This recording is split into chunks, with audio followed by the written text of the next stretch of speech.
1991 TV YouTube-յան ալիքում ուղիղ խոսքն է բարև ձեզ։ Այսօր խոսելու եմ Սերժ Սարգսյանի ելույթի մասին, երկրորդ նախագահի, ինչու երկու պատճառներով։ Նախ, որովհետև ՀՀԿ-ն իր խորհրդարանական խմբակցությամբ, իր ֆինանսական մեդիա ռեսուրսներով, իր կառույցներով Հայաստանի ներքաղաքական կյանքի կարևոր դերակատարներից մեկն է։ Եվ երկրորդ, որովհետև այն, ինչի մասին խոսելու եմ, այսպես թե այնպես վերաբերում է ոչ միայն ՀՀԿ-ին, այլև Հայաստանի քաղաքական դաշտի գրեթե բոլոր ուժերին։ Եվ այսպես, ինչ ասաց Սերժ Սարգսյանը, որն էր նրա հիմնական ասելիքը։ Հիմնական ասելիքը այն էր, որ Հայաստանի այսօրվա իշխանությունները չարիքի իշխանություններ են,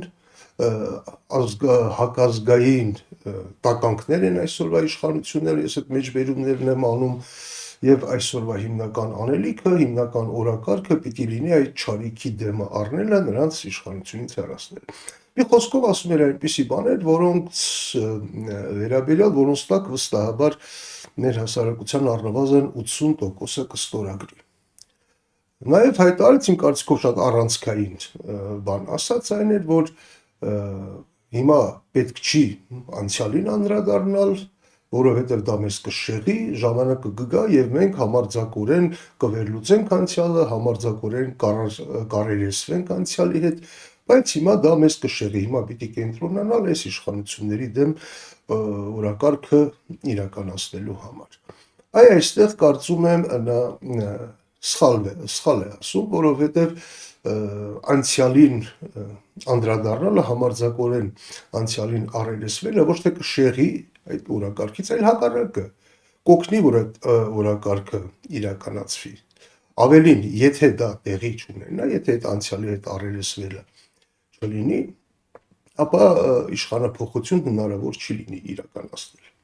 Ընդ որում, երբ խոսում ենք անցյալին առերեսվելու կամ անցյալում կատարած սխալները խոստովանելու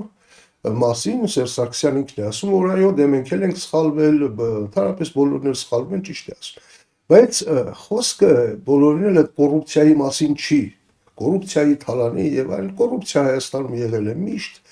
եղել է խորհրդային Հայաստանում, եղել է Լևոն Տեր-Պետրոսյանի օրոք, Ռոբերտ Քոչարյանի եւ Սերժ Սարգսյանի օրոք մասշտաբները ընդլայնվել են շատ։ Այսօր էլ այդ կոռուպցիան կա, ավելին ես վստահ եմ, որ իշխանափոխությունից հետո, երբ որ պարզվեն այս իշխանությունների օրոք կոռուպցիայի ծավալները, մարդիկ ուղղակի կզարհուրեն այդ մասշտաբները տեսնելիս։ Խնդիրը կոռուպցիան չի։ Ի վերջո, տեսեք, Ադրբեջանն էլ հաստատ Հայաստանից ավելի կոռումպացված երկիր է, իրենց նախագահն էլ շատ ավելի կոռումպացված, քան Հայաստանի որևէ իշխանություն, բայց նա իր երկրում բարձր հեղինակություն ունի, որովհետև պատերազմ է հաղթել, հիմա էլ ամեն ինչ անում է հնարավոր եւ անհնար բոլոր մեթոդներով, որ իր պետության շահերը առաջ մղի։ Ինչ այնտեղ չգիտեն, որ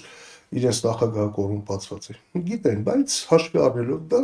նա այնտեղ բավականին բարձր վարկանիշ ունի։ Այնպես որ խոսքը կոռուպցիայի մասին չի։ Խոսքը, երբ որ խոսում ենք անցյալին առերեսվելու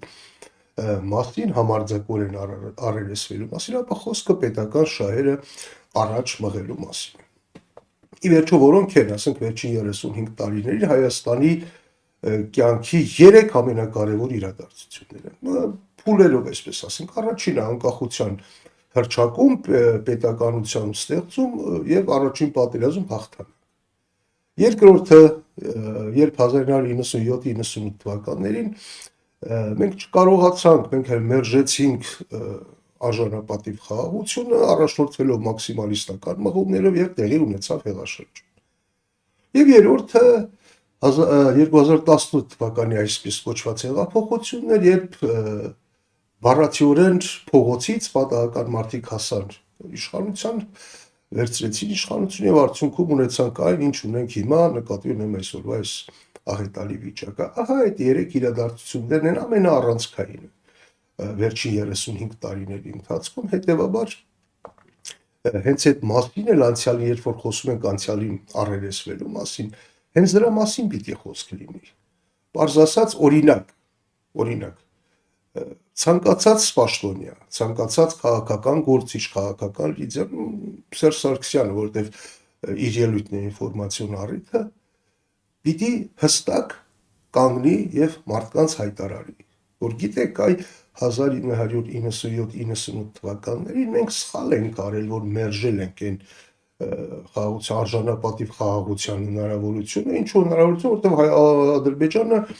համենայն դեպս պաշտոնապես ընդունել էր այդ առաջարկները, պիտի ասի սխալ ենք արել, սխալվել ենք եւ գուցե նաեւ այսօր այդ ամեն ինչը դրա հետևանքն է։ Տեսեք, ի տարբերություն որևէ պաշտոնյայի թվում Սերժ Սարգսյանի, Ռոբերտ Քոչարյանի դաշնակցության, Նիկոլ Փաշինյանը ինչ է, նա հակառակը անընդհատ իր սխալները ընդունում է, անընդհատ ասում է, այ ես չգիտեի, տգետեի, սխալվել եմ,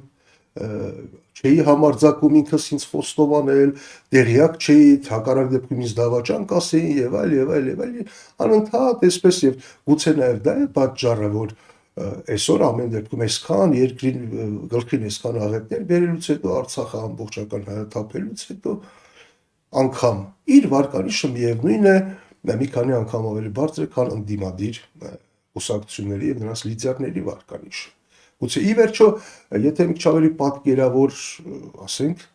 ինչու քաղաքական գործիչները, առաջին հերթին Սերժ Սարգսյան, ինչու է կարողանում ասել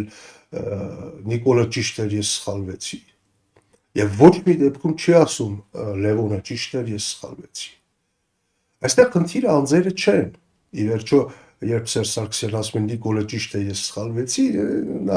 դա Նիկոլին չէր ասում, նա ասում էր իր թիմակիցներին, հասարակությանը, իսկ Նիկոլի համար բացարձակապես միևնույն էր, թե իրեն ինչ կասեն։ Նույնն է Լևոն Տեր-Պետրոսյանի դեպքում, նրան պետք չի, որ իրեն ասեն, որ Լևոնը ճիշտ էր, մենք սխալվեցինք, դա պետք է մեզ, դա պետք է այդ ասողին, դա պետք է մեր հասարակությանը։ Շատ պարզ պատճառով, սա անցյալի խնդիր չէ։ Ինչու եմ ասում, հիմա պարզ տրամաբանորեն բացատրեմ։ Երբ որ որևէ քաղաքական ուժ կամ քաղաքական դաշինքներ, երբ որ խոսում են օրակարգի մասին, որ պետք է այս չարիքի իշխանությանը հեռացնել, հասկանալի է, որ դա հնարավոր չէ առանց հասարակական աջակցության, լայն աջակցության։ Հասարակական աջակցություն հնարավոր չէ, եթե դու հասարակության հետ անկեղծ չես խոսում։ Եթե անկեղծորեն չես ասում, այս հարցում ես սխալվել եմ, այս հարցում գուցե այսպես պիտի անել, եթե չկա այդ անկեղծությունը, չկա նաև հանրային վստահությունը, հետևաբար չկա նաև հանրային աջակցություն, չկա հանրային աջակցություն, դու չես կարողանալու իշխանափոխություն իրականացնել, կլինի դա հիմա, մի ամիս հետո, թե մի տարի հետո։ Այսինքն անցյալի հետ առերեսվելու համարձակությունը անցյալի մասին չի, ապագայի մասին է։ Դու դա չես անում, դու չես կարողանում անցյալում այդ հարցերը լուծել։ Եվ ուրիշ հարցեր կա, տեսեք, խնդիրը միայն վարկանիշը չի, ասենք, իշխանությունները կամ որևէ քաղաքական ուժ, ընդդիմադիր քաղաքական ուժերը, ասենք թե ունեն շատ ցածր վարկանիշ, բայց դա խնդրեմ չի։ Հիմա ցածր վարկանիշը կօգտագործեն ռեսուրսներ, ինչ քայլեր կանեն, դա կբարձրանան։ Խնդրեմը ցածր վարկանիշը չէ։ Խնդրեմը բարձր հակավարկանիշն է։ Այսինքն սա է խնդիրը։ Իսկ այդ հակավարկանիշը ինչից է, որովհետև հասարակության հետ անկեղծ չես խոսում։ Նրան չես խոստովանում, չես ընդունում քո սխալները։ Իսկ եթե դու դա չես ընդունում, ելի եմ ասում, չկա վստահություն, հետևաբար չկա նաև հանրային աջակցությամբ իշխանափոխություն իրականացնելու որևէ հեռանկար։ Եվ տեսեք, թե մեծ հաշվով ինչ հետաքրքիր բան է տեղի ունենում։ Անգամ Նիկոլ Փաշինյանը, որ անընդհատ ասում է, ես սխալվեցի, դե անկիրք էի, բութ էի, չէի հասկանում, վախենում էի, այս բաներ, որ անընդհատ որ ասում է, ուշադրություն դարձրեք, նա խոսում է ժողովրդի հետ։ Նույնիսկ եթե ընդդիմադիր քաղաքական ուժերի լիդերների մասին է խոսում, ասում է գետնին կծեփեմ, պատերին կփռեմ, չգիտեմ, ոչ մի մուկ եւ ոչ մի դուք չի պլստալու, քաղաքական լիդերների, ընդդիմության լիդերների մասին երբ խոսում է, նա ժողովրդի հետ է խոսում։ Իսկ ընդդիմադիր քաղաքական ուժերի լիդերները ժողովրդի հետ չեն խոսում։ Նրանք իրար հետ են խոսում, ընդհանրապես իրար հետ են խոսում։ Եվ ասում են, դե լավ, բերեք այդ անցյալը, հետո մենք անցյալը հետ կառերեսվենք։ Բերեք մենք հետագայում այդ մասին խոսենք, առայժմ բերեք մեր օրակարգը իրականացնենք։ Չեք կարողանալու իրականացնել առանց հանրային աջակցության, առանց ձեր սխալները խոստովանելու։ Իսկ եթե դուք ընդհանրապես ձեր մեջ եք խոսում եւ չեք համարձակվում թվարկել ձեր սխալները, ապա ստացվում է, որ դուք ընդհանրապես պայքարում եք այսպես ասենք, ընդդիմադիր դաշտում երկրորդ պատվավոր տեղը զբաղեցնելու համար, որովհետև իր հասարակության հետ համագործակցելով, հասարակության շնորհիվ դուք կարող եք հասնել իշխանափոխության։ Իսկ երբ դուք ընդամենը ձեր միջև եք ինչ որ բաներ խոսում, դուք ձեր միջև եք հարցերը լուծում, միայն ձեր միջև եք հարցերը լուծում եւ պայքարում եք իրականում ձեր դեմ, այդպես էլ կա, այսինքն երբ դուք ձեր հետ ձեր մեջ իրար մասին խոսում եք, մի օր իրար կշտամբում եք, քննադատում եք, հայհոյում եք, հաջորդ օր ասում եք եկեք համախմբվենք, դա զրո արժեք ունի, եթե դուք հասարակության հետ անկեղծորեն չեք խոսում։ Եվ այնպես չի, որ բերեք իշխանափոխություն անենք, հետո անկեղծորեն կխոսենք, ոչ, այդպես չի լինում։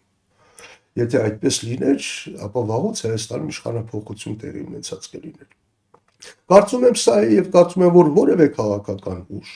կարելի ասել քաղաքական դաշտի 95%-ից ավելի, եթե ցանկանում են հասարակության աջակցությունը վայելել եւ դրա շնորհիվ ինչ որ քայլեր անել, պիտի խոստովանեն իրենց սխալները առանց վախենալու։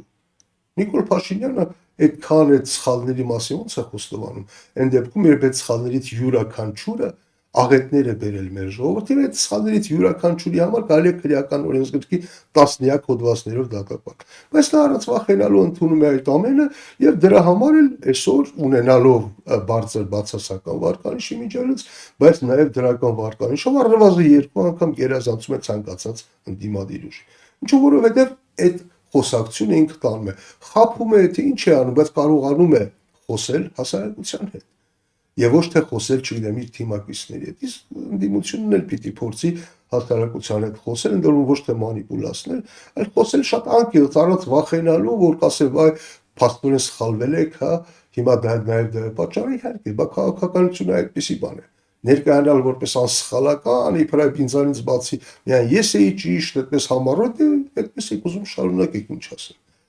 Առանց անցյալի հետ առելեսվելու կամ դա թողնելով հետագային, եթե այդպես եք հարմար գտնում, խնդրեմ պայքարեք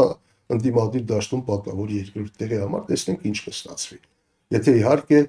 մի քանի տարի հետո այդ գործունեության արդյունքում դեռևս Հայաստան մնացած լինի։ Կարծում եմ այսօր այսքանով սահմանափակվենք, առայժմ կհանդիպենք։